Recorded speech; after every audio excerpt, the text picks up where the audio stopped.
Namo Om Vishnu Badaya Krishna Bhashtaya Bhutale Shrimati Bhakti Vedanta Swamiti Namane Namaste Saraswati Devi Gauravani Pachaline Nivasisha Sunyavadi Pashtatara Sataline Jai Sri Krishna Chaitanya Prabhu Nityananda Shri Advaita Gadadhar Shiva Sari Gaura Bhaktavinda Hare Krishna Krishna Krishna Hare Hare Hare Ram, Ram Ram, Hare Hare. Okay, just while I'm sharing the screen, any recollection of our last week's discussion? Any highlights that you went away with? I'll bring up the 1 second. Here's a hint on the screen here. Of course, we're doing a further analysis of Maharaj is doing a further analysis of a semblance of devotion. And last week we looked at these three terms. I think we're quite familiar with this, isn't it? Karma Mishra Bhakti. Okay, so I think we've learned by now that Mishra means mixed, so that's Bhakti, that's mixed with fruitive intent or devotional service mixed with empiric knowledge, Mishra. That means the overall emphasis is on acquiring knowledge or gaining something, fruitive work, or gaining something in return. So that's Karma Mishra Bhakti, Jnana Mishra Bhakti, and Yoga Mishra Bhakti for the desire to get mystic powers. So we kind of looked at that. I'll just flash through the slides quite quickly, try my best to. Actually, I will. Remember this? We described this Aropa Siddhi Bhakti. Quite a technical terms, and we're going to hear a few technical terms today, so please bear with us. There's quite a few technical terms coming today, and also last week a few terms, all describing different types and different veins and different aspects of a semblance of devotion. So, anyone remember anything about this Aropa Siddhi Bhakti? Not inherently devotional in nature. Yeah, you got it. Thank you, Mother Sajari. Not inherently devotion. Did you take a note of that? Yes, Murli Prabhu. Great, well done. Yeah. So inherently in of itself, like going to work, it's not inherently devotion. It's not like Shravanam Kirtanam Vishnu Smaranam. Some interference coming through there. But then by dovetailing the fruits of that work in Krishna service, then you can call it devotional. So that's trans again as it's not inherently devotional, but it becomes devotional by linking it in devotional service. Yeah, so that's called Aropa Siddhi Bhakti, and we discussed that a little bit. And Jnana Mishra Bhakti, we described that, and Sangha Siddhi Bhakti. Remember this discussion we had and this story we told from the Chaitanya Bhagavat? Anyone can give a little essence of this story? Do you remember the kirtan of Lord Chaitanya Mahaprabhu? And there was one brahmachari there. Yes, yes. Go on, carry on. That brahmachari was drinking the milk only. Yeah, he was drinking the milk only. He was drinking milk. Yeah.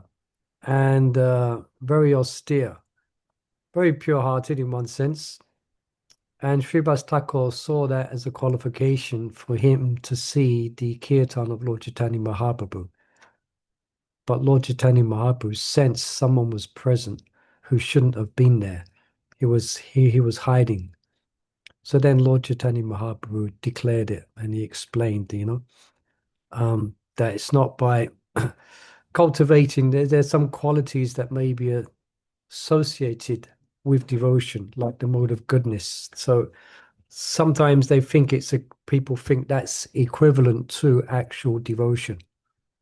Yeah? So then Lord Chaitanya explained here, and he explained, I'll just read this again.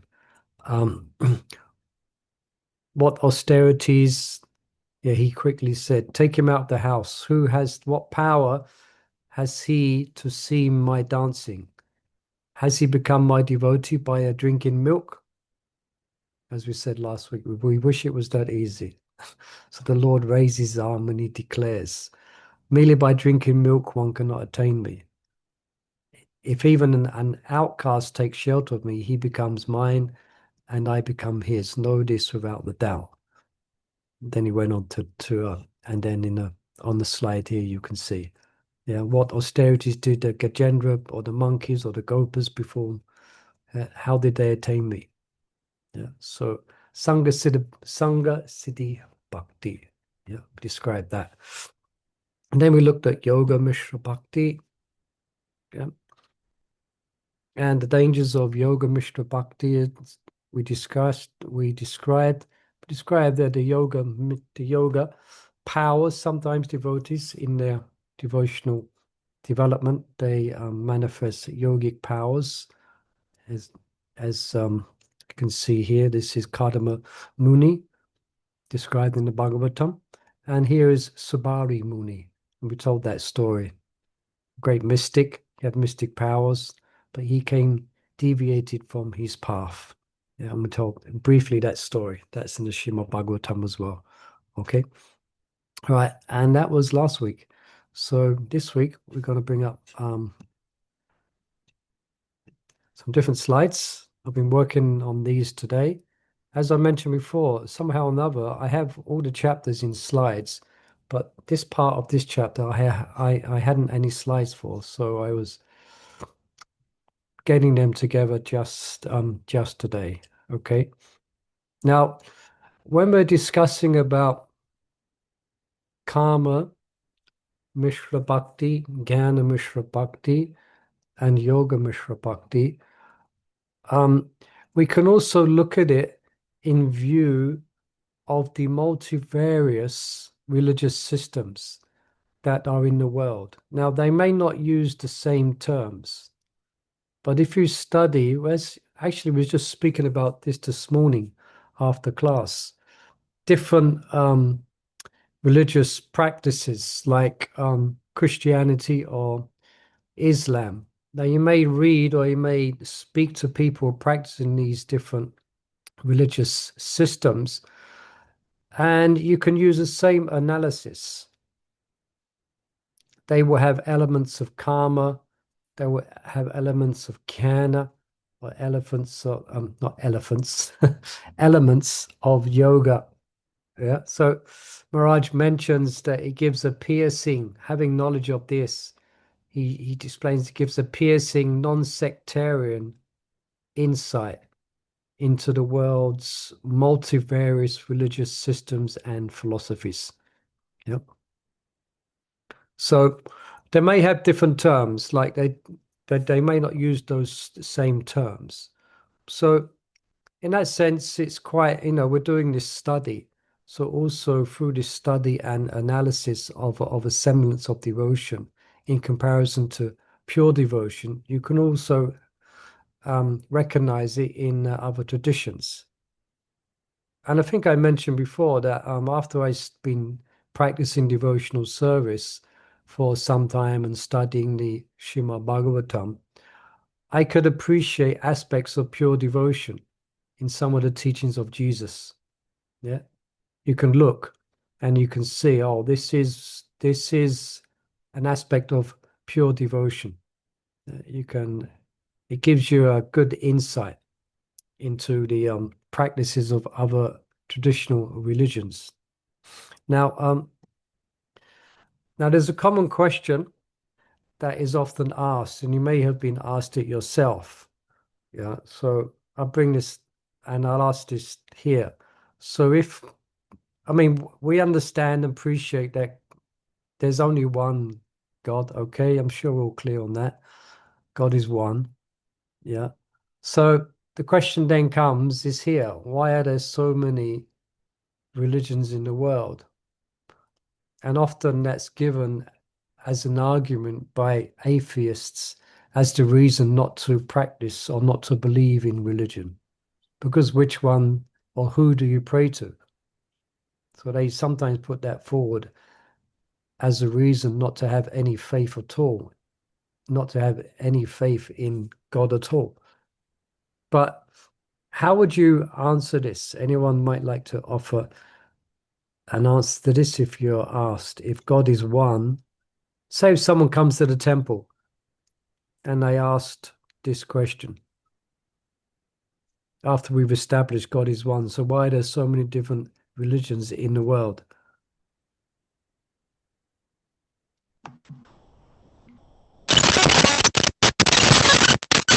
It's individual and they've got. Yeah, some interference coming somewhere. Could you speak up a little? Oh, there is it just me hearing that noise? No, I can hear it too. Okay. It's difficult to hear you at the moment, Mother Chandravali. Let's hear from Alexander. I recently actually came across this good question. Like, why can't we teach everybody their high school knowledge? Because this is one of this can be revealed because everybody's at certain stages. And what was the question again? If I'm not, Yeah, you can't see. Yeah, if God is one, why are there so many religions in the world?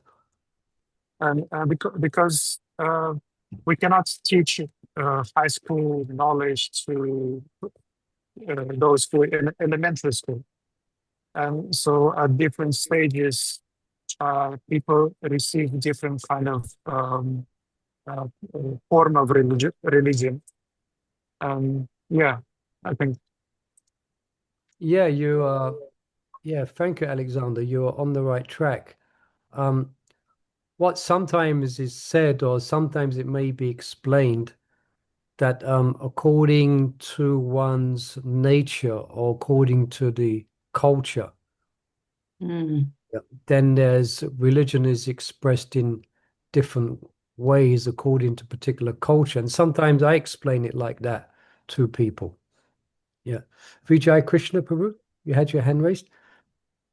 Yes, I just raised my hand. I think it's all about how developed your consciousness is. Yeah, much the same as Alexander's saying.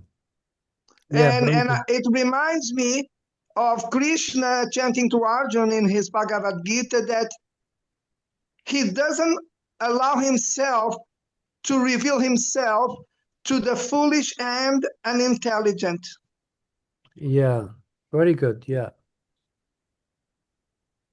So, yeah, you're both. So depending on how intelligent you are and on how not foolish you are, you will get the God you deserve. Yeah, it's a good way to put it. According to in the form of this religion, that religion A, B, C, or D.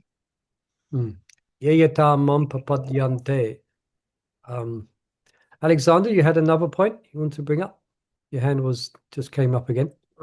Yes, I just want to add that I always compare these different levels of religiosity as grades. Say that again. We missed you. Because like I always compare this with different levels of religiosity with grades in school. And so some persons are on the level of, elementary kind of consciousness, and then the middle school kind of consciousness. And so they usually are there because they're qualified for that particular stage. And then they ultimately, when they feel confused, they go to the next level.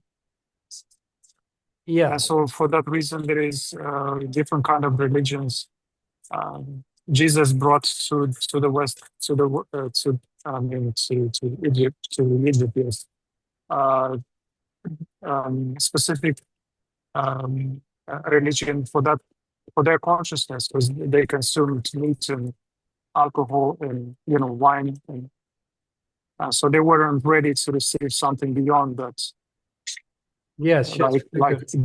doctorate kind of level of consciousness. Yes, so could we say that so in addition to different cultural appearances, they also differ in terms of their quality and the quantity of their teachings. And that's more or less what we're saying here. Nirvana, you had your hand raised? Hare Krishna Prabhu. Krishna. Also, Krishna is infinite. So he can reveal himself to people as Allah or as Krishna or as Jesus. I mean, he is infinite. So obviously there'll be infinite ways to attain him. Yeah. But what we're trying to focus on here, I mean, that's correct in one sense. But there's differences in the quality and the quantity of their teachings. So in that sense, they may not all be equal on the basis of the quality and the quantity of the teachings. Now, having said that, it doesn't mean necessarily that one is better than the other, and that's where Alexander Prabhu's point is very good. So he explained the differences in grades at school, for example. Yeah. So each grade, it signifies a certain level of education. That students, Maharaj describes, students have to pass through on their way to, you could say, graduation. Jay Ved, you had your, excuse me if I pronounce your name wrong. Jay Ved, you had your hand raised. Yes, it is Jay. Prabhuji, I'm really sorry. I missed the initial conversation that you had, so I might be also repeating something. No But problem. my understanding why this could happen, different religion, is recently I read that in Canto 5, there was a split. So there was a birth of Rishabh Dev as the incarnation of God. He took birth as Rishabh Dev. The Jain. But somewhere along the line, he met a king, and that king misinterpreted, or sort of like what do you call, twisted. There was some sort of twist of the preachings that Rishabh Dev was doing, and then it became Jainism after that, if you know what I'm trying to say. So what I'm trying to say is that maybe you start with one thing, but then somewhere there is some different thinking or contamination or misinterpretation of something, and then another religion crops up. So I apologize because it might have already been No, mentioned. we did. Yeah, that's a good point. You're kind of looking at it from a different angle, and that we kind of described a few lessons before. That originally, the original nature or the original religion of the jiva is one of pure devotion to the Supreme. But that then comes adulterated in contact with the material world or in contact with the three modes of material nature. So that's another way to look at it. So therefore, people take up different specific practices according to the modes of material nature. So that's a good point that you brought in. Yeah. But really, we want to focus here on that there's the reason why there's so many religions of the world. Okay, one answer we can give is that to suit the actual nature of different people throughout the world, but really to suit the different levels of qualification. Spiritual qualification. That's what Alexander is explaining. Yeah. So the different levels of spiritual qualification. So now the point I'll just reiterate this point. It doesn't necessarily, and let's not try and look at, say, we're being better than others. So it's like different levels at school. So each grade signifies a certain level of education that students pass through on their way to graduation. So you could say, even though ourselves, we have the whole science of pure devotion and we're discussing it here, but we're all at different levels going through the different, you could say, trying to learn the principles of pure devotion and trying to discern within ourselves if there's a mixture of a semblance of devotion. Because the goal ultimately is pure love for God. And I was discussing this morning as well. Sometimes, as I discussed, we mentioned just before, you can recognize pure devotion when we're studying pure devotion. You can recognize it sometimes manifesting in different religious traditions. Of course, they don't have full knowledge of the details of Krishna, so they're not going to be able to relish the specific rasas in relationship to Krishna, but their overall devotion to God is sometimes pure. And you can see in their writings, in some Christian saints and their writings and their realizations, it's all in the line of pure devotion. But again, as I said, because they're not aware of Krishna, then the specific rasas of relationship may not be appreciated by them. Generally, they will have the relationship of God's our Father and He is our protector. But they still speak about principles of love and affection, which we can very much recognize as being aspects of pure devotion. So, in other words, let's look at it from the point of view that the various religious systems are meant to complement one another, to help everyone progress in faith and to elevate everyone to pure loving devotion, to pure loving devotion. Yeah. So let's try and look at it from that perspective. So in other words, each religion, you could say, is okay, we could get into the whole thing of where there's, what is actual real religion, what is real Christianity, what is real Islam. Okay, we won't get into that. But just take it for now. Let's just look at it there. These different religions from a point of being indispensable steps from the semblance of devotion to pure devotion. Yeah, that's why I mentioned these different Karma Mishra and Jnana Mishra. You can see different aspects of this in different religious systems and practices, but under a different name. So it's all under this title of a semblance of devotion and then coming to the path of pure devotion. Yeah. So in other words, so beyond the countless different faiths that conditioned souls have, there is one underlying true eternal religion underlying it all. And that's pure devotional service. Yeah. And that's pure devotion to God. Yeah. And ultimately, as Prabhupada as we love of God. Yeah. So another way to look at it here is that, just as many, you got many creeks and streams, Maharaj describes that they enter into the river and the rivers into the ocean. So all quote unquote authorized forms of religion, their perfection is pure devotion. Okay, so without getting into a whole discussion on what is authorized in Christianity and what is not, for example, but so the all authorized forms of religion, they end in pure devotion. That's what they're supposed to take their practitioners to. And I think there's some, and devotees, when they read the Bible and they read the Quran, then they can recognize. I think even in Lord Chaitanya Mahaprabhu's conversation with the Chankazi and also when he met with the Patans as well, he was describing the Quran, and he's bringing out pure devotion in the Quran. Yeah.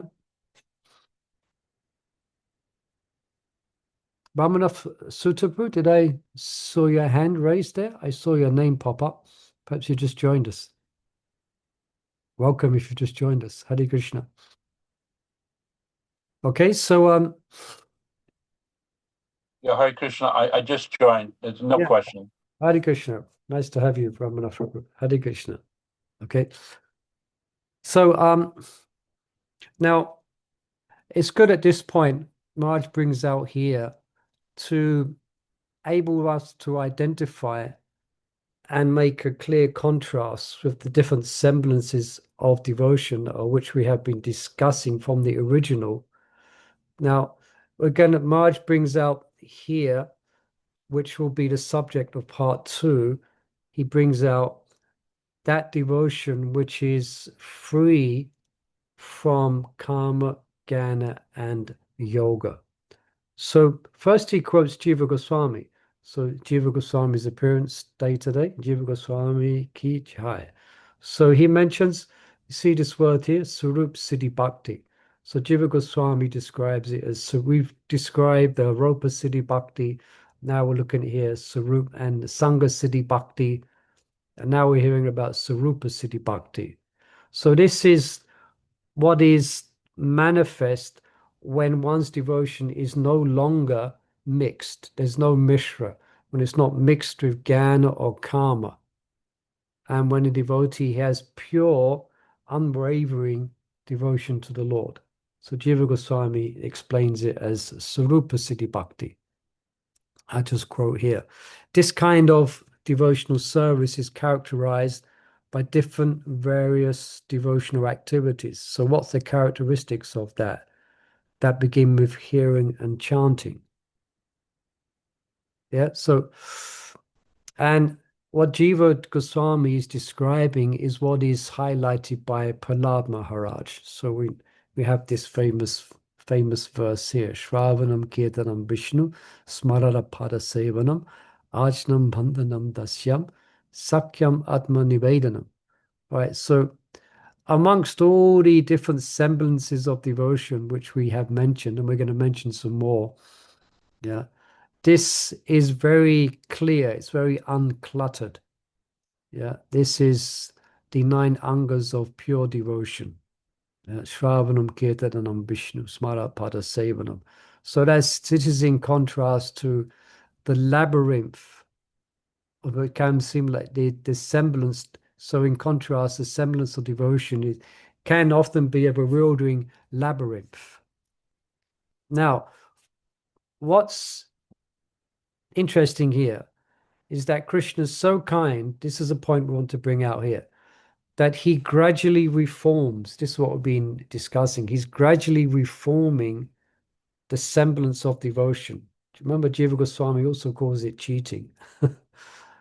Until the devotees are free from all duplicity. Yeah, and they acquire a level of purity that actually attracts him. And that's what Krishna's doing. Yeah, he's bringing the practitioners from a semblance of devotion to pure devotion. Now,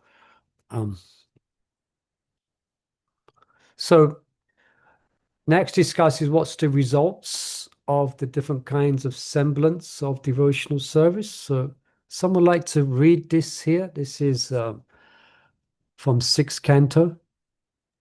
I want to read. Go ahead. Permission granted. Thank you very much, our most kind Dandavat Pranams. Haribo. By karma Mishra Bhakti, one is elevated to the celestial kingdom. By Jnana Mishra Bhakti, one is able to merge in the Brahman effulgence. And by Yoga Mishra Bhakti, one is able to realize the omnipotency of the Supreme Personality of Godhead. Okay, thank you. So they're practicing bhakti, but it's mixed. So the results is going to be secondary rewards that come from semblance of devotion. Yeah. So these are secondary rewards because they're not practiced from a semblance of devotion. So in other words, they are, Maharaj describes it as they are enticements. So they're meant to bring people to practicing devotional service. Yeah. but at the present practice, it may be mixed. Now, in the company of devotees who are practicing pure devotion, all of these three, in the association of devotees and devotional service, they gradually acquire a taste for the principle of bhakti. Now, it's hoped that taste will mature. So as it matures, their mixed devotion will become purified. And that we discussed a few times. Yeah. For example, Dhruva Maharaj. Yeah. So it becomes purified it becomes of the Mishra or of the mixes. It becomes purified of karma, gyan, and yoga. And then it reveals its original unalloyed form. Yeah. So in other words, as Maharaj mentions it, as pure devotees, they forget their aspirations for heaven. Yeah. And ultimately, they redirect their vision to Krishna and Krishna's abode. So that, in essence, is the final, you could say it's the final result of any semblance of devotion, is to come to this point. Okay? Now, there's one nice story here. This is from the Nectar of Devotion. And this is on when Krishna was present on Boma, on earth. As you know, he manifested Dwarka. And in Dwarka, there was one devotee who lived in Dwarka, and he had the good fortune of regularly seeing Krishna. Yeah. Described by the grace of the Lord's associates, he was regularly seeing Krishna. Now, what's interesting, that he accepted Krishna as the Supreme Lord, but he maintained a desire to merge into Krishna's effulgence. This was his practice, this was his sadhana, that he wanted to merge into Krishna's effulgence. Although he accepted Krishna as the Supreme Lord. Actually, I remember one time, it was a few years ago, and one Mataji in our temple, she was quite intrigued what it must be like to merge into Krishna. So we're trying to explain to her, it might not be the best desire that you're cultivating. Yeah, we're saying Krishna is full of bliss, so it must be so. She had must be. Krishna's full of bliss, and there's so much anxiety and things we have to do as souls. Why can't we just merge into him? So we're trying to help. Say, no, that's not such a good desire to actually cultivate. But here was one person who had that desire. This was in Dwarka. So this is Dwarka manifest on earth. So he's mixed. So he's desiring to merge into the effulgence of Krishna. Ramanath Suddha, please, you have your hand raised. Yeah, let me just try and get my, I can't get my video going. No problem. Anyway, the point, for some reason, the video is not going. The point is, within Hinduism, this is very common. Yeah. The idea is dharma, artha, kama, moksha. Yes. And that is, to be a good Hindu, you ultimately want moksha. So you're practicing your bhakti for Krishna or whoever you like to worship, Rama or various demigods. But their ideal understanding is by applying themselves to bhakti, they will achieve impersonal moksha. So this is actually quite common, isn't it? Yeah, very common. Yeah, and good you brought it out. Yeah, it's very common. Most people, moksha. When is my moksha? Yeah, I want to merge. Yeah. So this is why it's good to, especially when persons come to the temple and you meet people, it's good to give. That's why it's so refreshing when you start to explain the principles of pure devotion, because it's quite common. A lot of people have this aspiration within the practice of Hinduism. So here was one person in Dwarka, but his heart changed. Why did it change? Because he was seeing the Lord's beauty. So he was become completely entranced by the Lord's beautiful features. So this, we could say it's a selfish desire. He wanted to merge. Yeah. So, and in the place of that, he wanted to serve the Lord. Yeah. And then he lamented here. In this Dwaka Dham, I'm being attracted by the Supreme Personality of Godhead Krishna, who is personified spiritual bliss. Simply by seeing him, I feel great happiness. Oh, I have wasted so much time trying to become self-realized through impersonal cultivation. This is a cause for lamentation. Yeah. So here's one devotee who had this desire to merge into the Lord's effulgence, but by seeing the beauty of the Lord, then his semblance of devotion manifests as a pure devotion just to serve the Lord. He's so enchanted by the beautiful features and characteristics of Krishna. Yeah. Now, also in this discussion, we mentioned many times that this transition, we cannot underestimate the association of pure devotees. So without this association for those who are practicing pure devotion, so it's going to be very difficult for those, you could say, mixed devotees to find their way clear, to clear the way of all material desires. Yeah. And someone would like to read this verse here. This is quoted in Chaitanya Charitamrita. It's on Hari Bhakti Suddha. Any readers out there? Hare Krishna Prabhu, I can read. Yeah, go ahead. Thank you, Mother Sita Vallabhi. There is one good opportunity, O great learned devotee. Although there are many faults in this material world, there is one good opportunity, association with devotees. Such company brings about great happiness.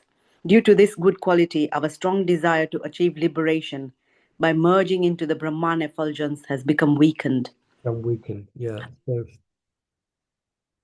if anyone... So Prabhu, yeah, please. Did Mirabai merge into Krishna?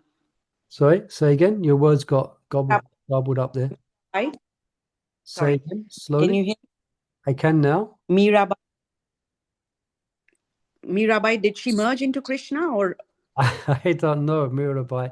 She had the sentiment, she had aspects of pure devotion, but not exactly in line with the Goswamis. Yeah. You want to know more about Mirabai, Ramana Sutta? You know something of her devotion? Not really. Her mood was different. She wanted to be the personal gopi of Krishna. And in Gaudiya Vaishnavism, our highest aspiration is actually as a Manjari gopi, which is not a personal, expansion of Radharani. We're Jiva Tattva. So her mood was a different mood, but what she actually achieved, who knows? I don't know. Yeah. But I don't think she was aspiring to merge. She was aspiring to become a gopi. Okay, thank you. I haven't really studied it much. Yeah. Yeah. Thank you. Okay. Hare Krishna. Now,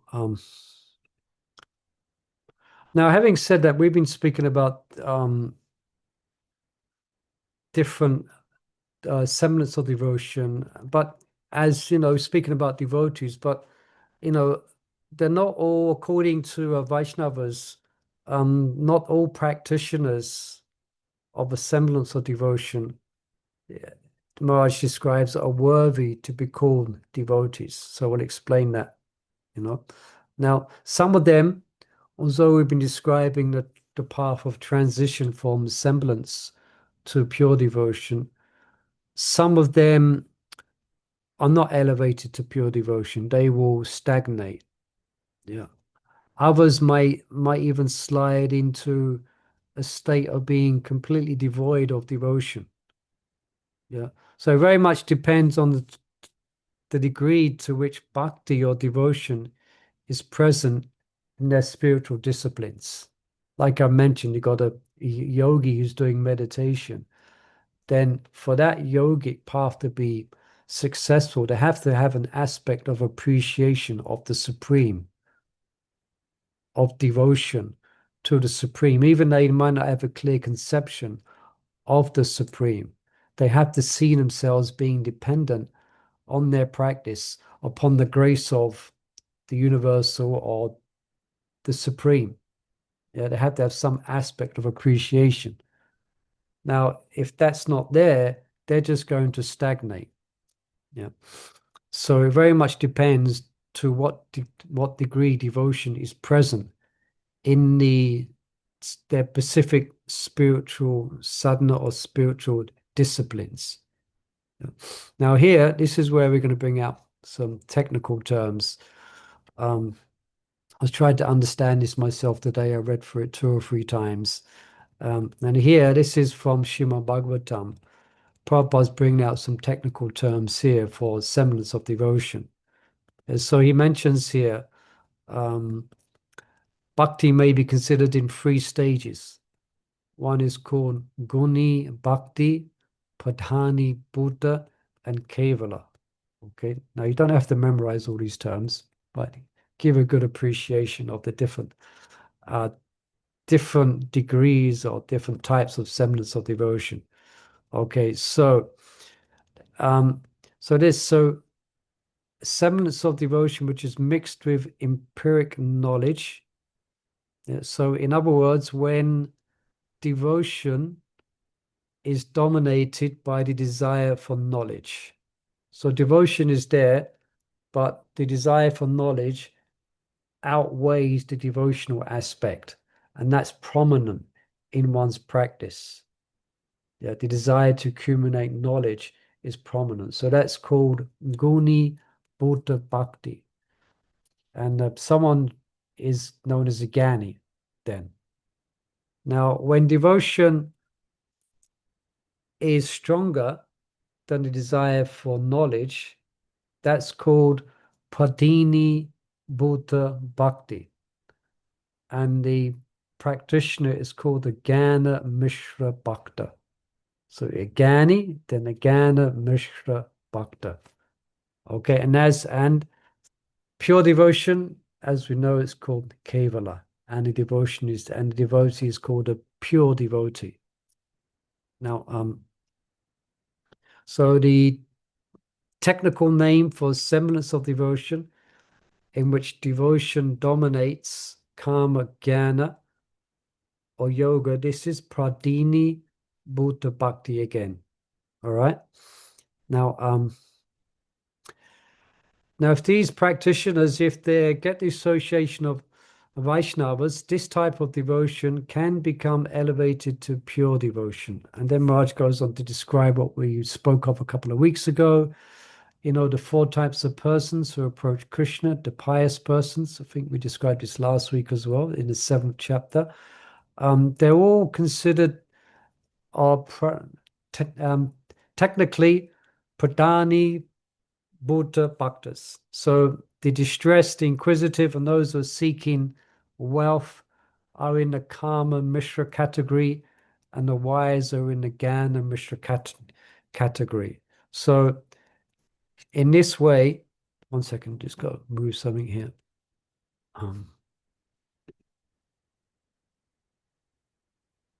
So for example, the Kumaras, technically speaking, they're known as Jnana Mishra Pradini Buddha Bhaktas.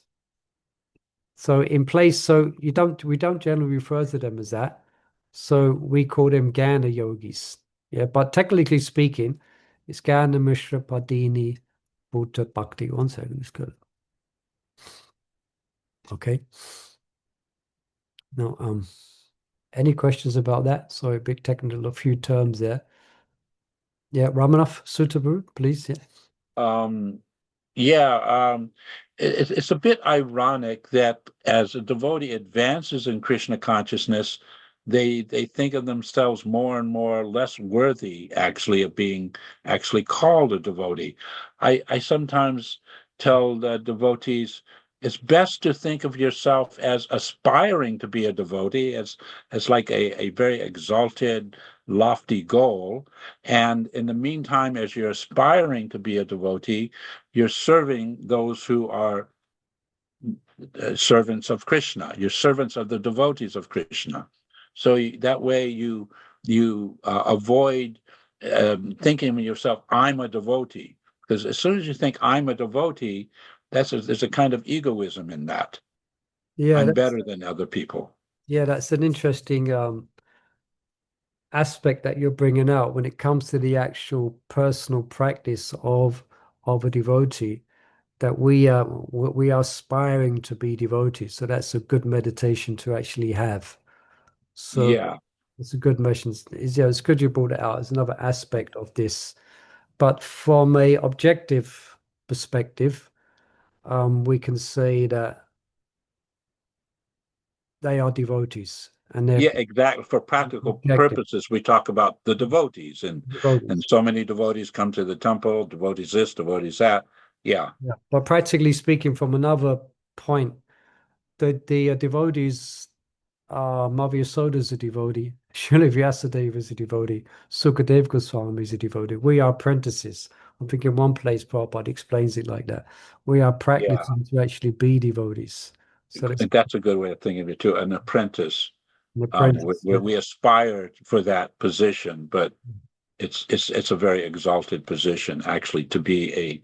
Well, I guess it gets into the definition of pure devotee also, but the idea of devotee even also is Prabhupada sometimes would say that's a very very rare thing, just to be a devotee. Yeah, it's a very yeah, and this is what we aspire for.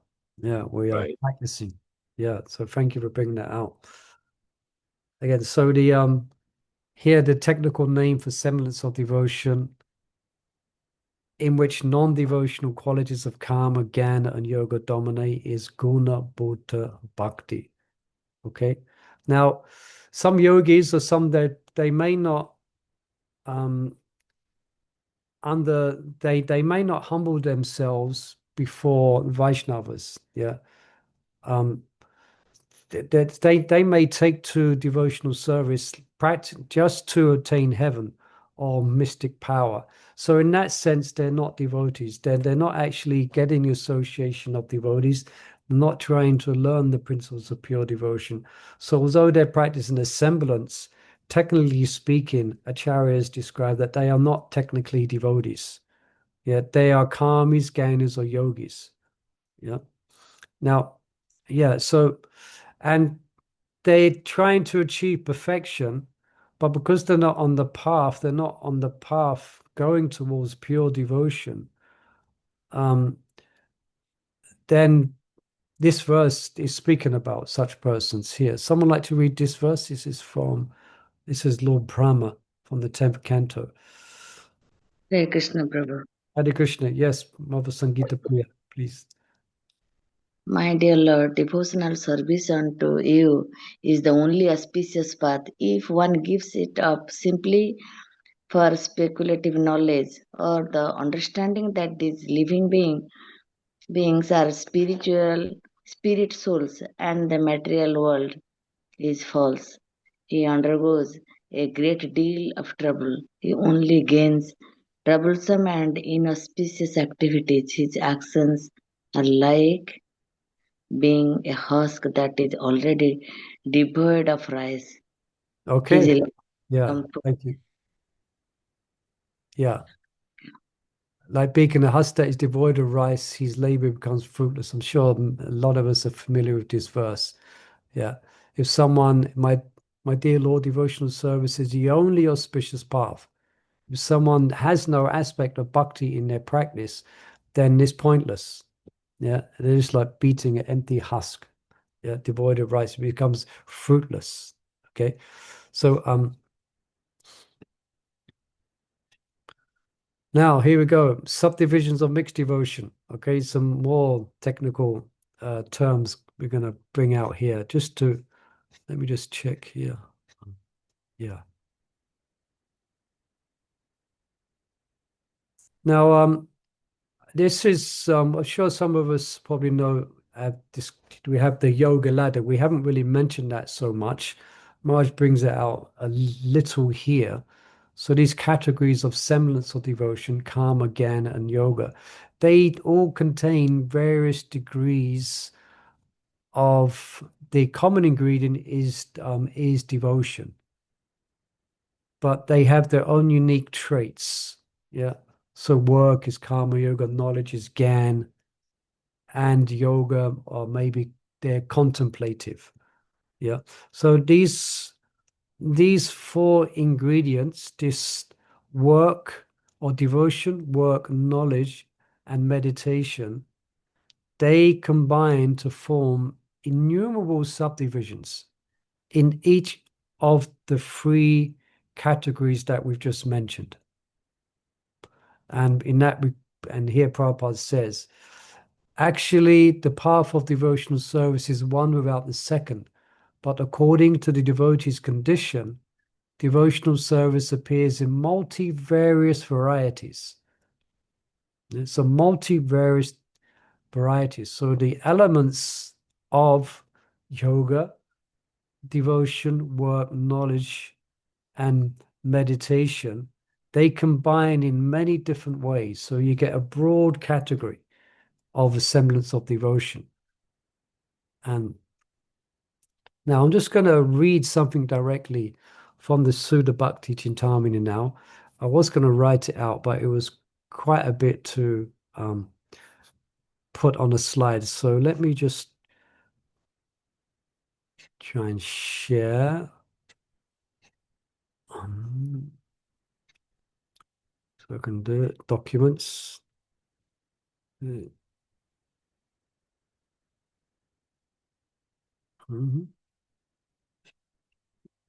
Screams. Okay, getting there.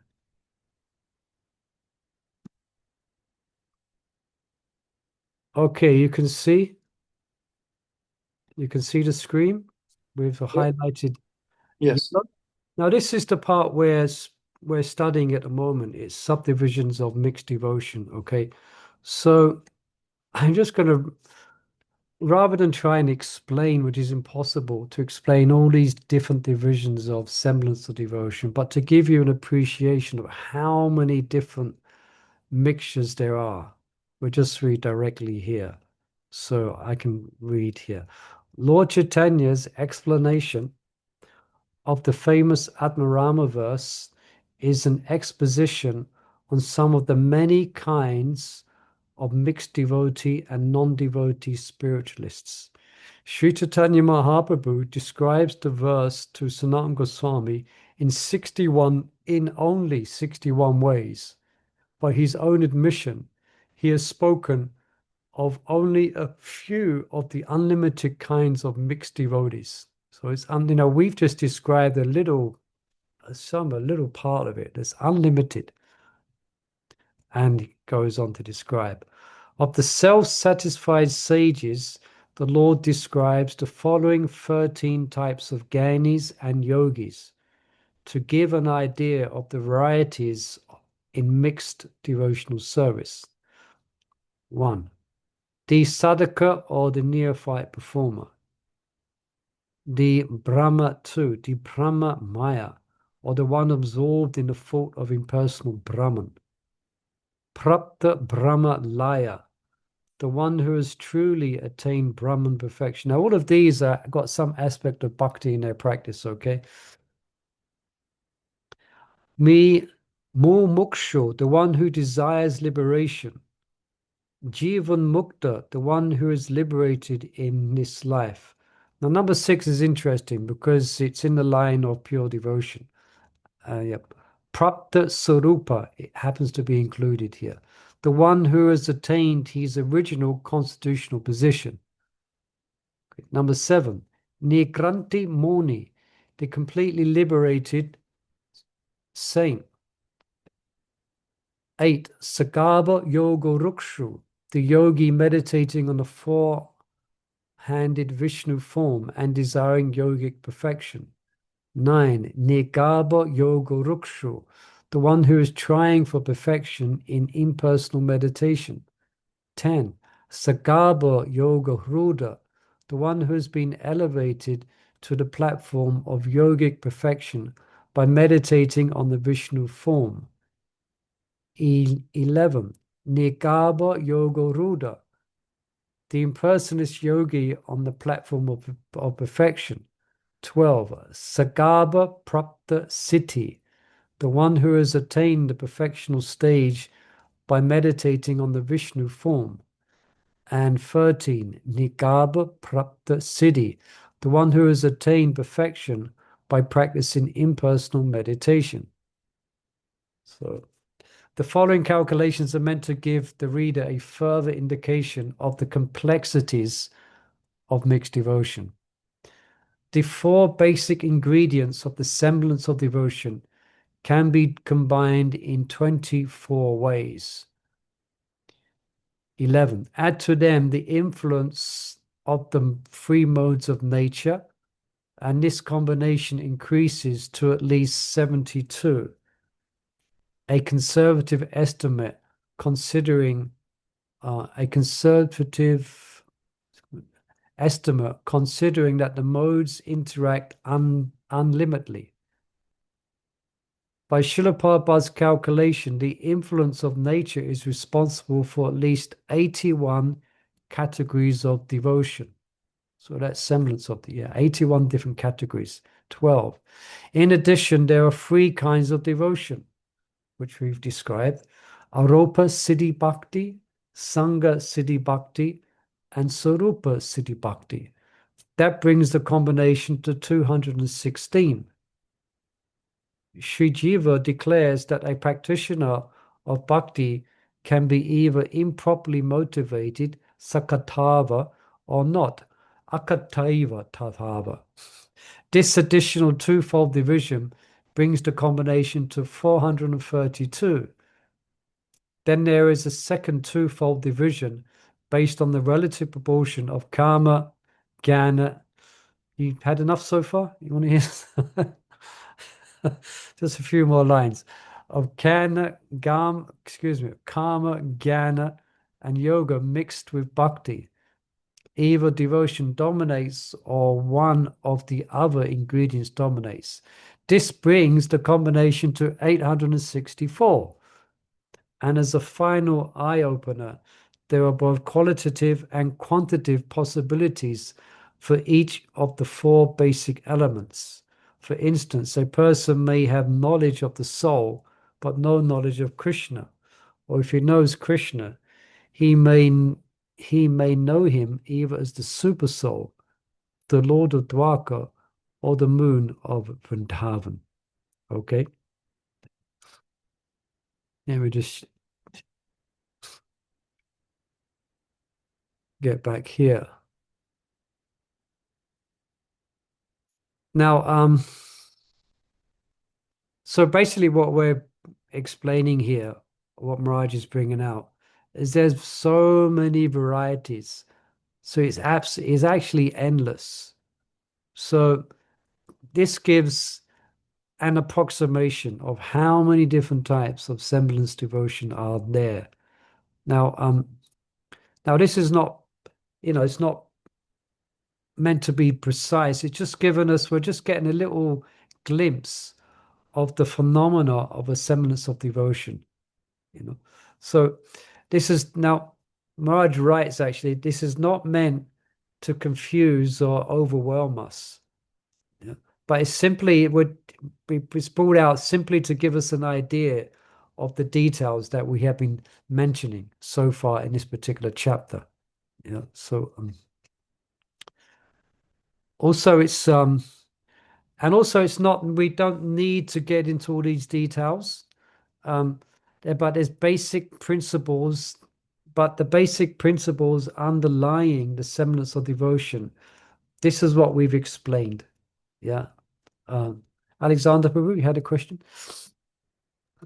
I was actually looking for this page. I forgot which page in Suddha Bhakti Cintamani, because it's in the 3rd canto. It's actually chapter 29, text 10, where Prabhupada speaks about these 81 qualities.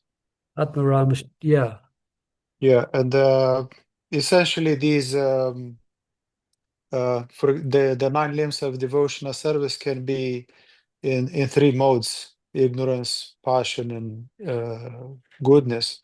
But I think it can the 64 devotional services also can be multiplied by 3. It comes to basically infinite different moods behind it. Yeah, so so it becomes infinite. Yeah. Yeah. So there are some basic principles, but the idea is that we want to, I mean, this whole Suddha Bhakti Cintamani is about Suddha Bhakti. It's about pure devotion. So Maharaj has really gone into great details to explain all the principle of semblance of devotion. And part 2 is going to start to discuss pure devotion, what it actually is. So, but the idea is to help us to avoid, we want to be kind of a little bit trained to try and avoid the semblance of devotion and remain fixed on the path of pure devotion. And this is what Prabhupada says here. To analyze pure bhakti yoga minutely, one has to understand these other yogas. Yeah, to really get an appreciation of pure devotion and what it actually is, we have to understand what it's not. And then we can understand actually what it is. And that's why we're going to analyze when we start discussing pure devotion, Rupa Goswami's verse, Anya Bilasada Sanyam Gyana Kamadinavritam Anukulyana Krishna no Silinam Bhakti Uttama. Because that verse is so brilliant that Rupa Goswami cuts through all of the semblance of devotion, which we've seen as hundreds. And he explains quite succinctly what is actually pure devotion. And the reason he's doing it, because he has to, because there's so many misconceptions. Yeah. Like all these, we read all these different types of practitioners. They all may identify themselves as being or having pure devotion. But actually, when we analyze what is actually pure devotion, it's not actually pure devotion. So that's why Rupa Goswami gives this verse, which we'll get into a bit more. Probably we might not make it next week, let's see, but definitely the week after. Yeah, so in other words, he's saying in this verse, and Yavalata Sunyam, Bhaktivinoda Tagore describing, you can describe this as water. No, but this is pure water. This is what actual real pure water. This is uncontaminated pure water. Anyway, we'll discuss more when we get there. But so here, I'll just say this part again. To analyze bhakti yoga minutely, one has to understand the other yogas: karma yoga, jnana yoga, and stanga yoga. Okay, so don't worry, we don't have to memorize all these different terms, but just to highlight how the many labyrinths there are of semblance of devotion. We've also highlighted that semblance of devotion can, in association devotees, bring one to pure devotion. We've gone into quite some detail about that. But also what we're highlighting this week is sometimes that doesn't happen because they don't have the association of devotees, so they may stagnate and may give up and may become more or less atheistic in their practice. Hare Krishna. So it's 2 minutes past 7, so let's pause there. So please don't be frightened away by all these technicalities that we're bringing up. And I knew we'd have to cover these different aspects and details and words, different terms for semblance of devotion. But the idea is to help us to appreciate, again, the uncontaminated world of pure devotion. Yeah. So thank you, everyone, for joining us. And please hope to see you next week and we can continue this discussion. Any final questions or comments for anyone? Okay, thank you. Hare Krishna, Krishna, Krishna, Hare Rama, Rama, Rama, Hare Hare. And next week we'll begin with this slide here. Why bother? Sometimes attaining pure devotion can seem so difficult. Why don't we just practice whatever we can? why bother? So let's look at that next week, okay? Thank you, everyone. Srila Prabhupada ki jai. Gaura Prema. Oh, Murli Manohar Prabhu ki jai. Ruva Maharaj ki jai. Hare Krishna. Okay. Hare Krishna. Okay, I can't find how to stop the class. So we'll have to keep going. 1 second. Hare Krishna, Hare Krishna, Krishna. Oh, here we got it here. Krishna, Krishna, Hare Hare. Hare Ram, Ram, Ram, Hare Hare. Gaura Premanandi.